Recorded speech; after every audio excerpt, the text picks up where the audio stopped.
요한계시록 11장 17절 말씀 보겠습니다. 자막을 참조해서 저와 여러분이 한 절씩 교독합니다.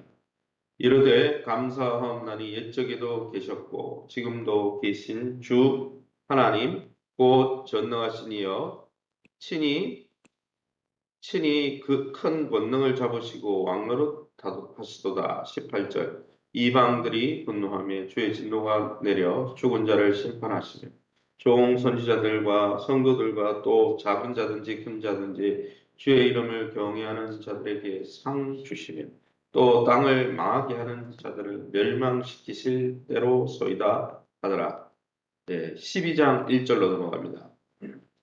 하늘에 큰 이적이 보이니 해를 옷 입은 한 여자가 있는데 그 발 아래에는 달이 있고 그 머리에는 12별의 관을 썼더라. 5절 여자가 아들을 낳으니 이는 장차 철장으로 만국을 다스릴 남자라. 그 아이를 하나님 앞과 그 보좌 앞으로 끌려가더라. 6절 그 여자가 광야로 도망하며 거기서 1260일 동안 그를 양육하기 위하여 하나님께서 예비하신 곳이 있더라. 아멘. 오늘은 요한계시록 11장 15절에서 12장 6절 말씀 가지고 심판 그리고 하늘의 전쟁이라는 제목으로 말씀을 함께 나누기 원합니다. 그리스도와 교회를 대항해서 싸우는 세력들을 오늘 본문에 용, 바다, 짐승, 땅의 짐승, 바벨론의 음녀, 짐승의 표를 가진 자 이런 표현들을 계시록은 쓰는데 이 교회와 교회의 머리 대신 예수님과 대항해서 싸우는 자들의 특징이 오늘 본문에 잘 나오고 있습니다. 여기 이 본문에서 1장에서 11장의 의문이었던 교회가 왜 핍박받는지 또 회개하지 않는 자들이 왜 심판을 받는지 구체적인 그 영적 배경이 오늘 본문에 잘 설명되어 있는 것이죠. 그러면 이 본문을 통해서 우리가 믿고 의지하는 하나님은 어떤 분이십니까?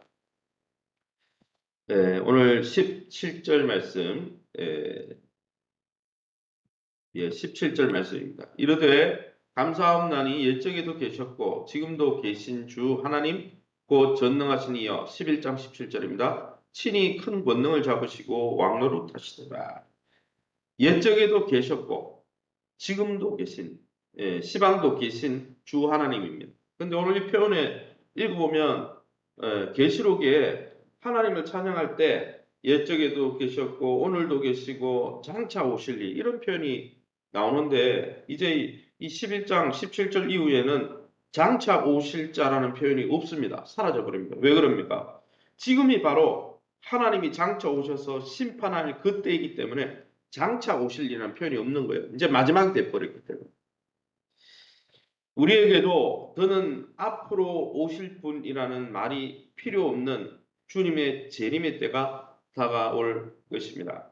그날이 이르기 전에 날마다 그분의 임재 앞에 하나님의 백성으로 살아가시기를 예수 이름으로 축원합니다. 18절입니다. 이방들이 분노하며 주의 진노가 내려 죽은 자를 심판하시며 종 선지자들과 성도들과 또 작은 자든지 큰 자든지 주의 이름을 경외하는 자들에게 상 주시며 또 땅을 망하게 하는 자들을 멸망시키실 대로소이다 하더라. 하나님의 이름을 이제 마지막 때 예수님이 재림하셔서 하나님 나라가 완전히 임하게 되면 어떻게 합니까? 하나님의 이름을 경외하는 자들에게 상 주신다는 것이죠.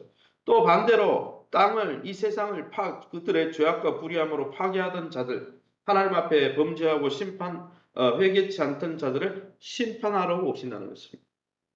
하늘의 성전 안에 있는 언약궤는 성도들에 대한 하나님의 신실한 언약과 사랑을 나타내지만 번개, 음성, 뇌성, 지진, 우박 등의 재앙의 징조는 하나님을 믿지 않고 여전히 자기 중심적인 삶을 살면서 이 땅을 망치던 사람들에 대한 심판을 보여주는 장면이죠.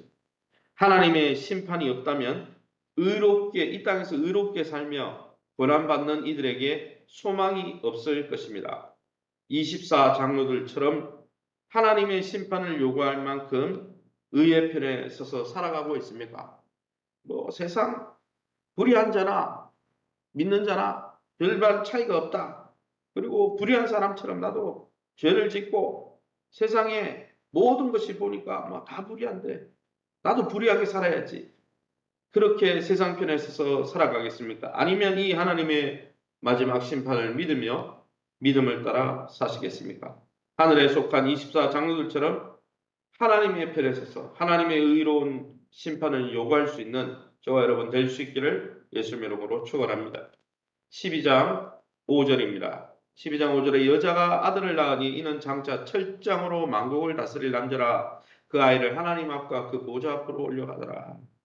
사단의 집요한 핍박과 방해를 물리치고 하나님이 언약하신 복음의 언약을 반드시 이루는 분이 우리 하나님이십니다.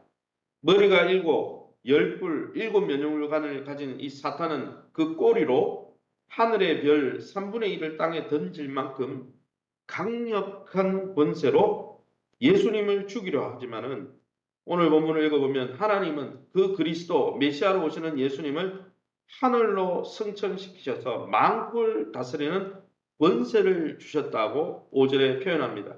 이 표현은 다윗의 예언신 시편 2편 9절에도 나오는 말씀이죠. 만국을 철장으로 다스리는 메시아가 오실 것이다. 사랑하는 성도 여러분, 하나님은 그리스도를 하늘로 오셔서 만국을 다스리는 철장의 권세를 주셨습니다.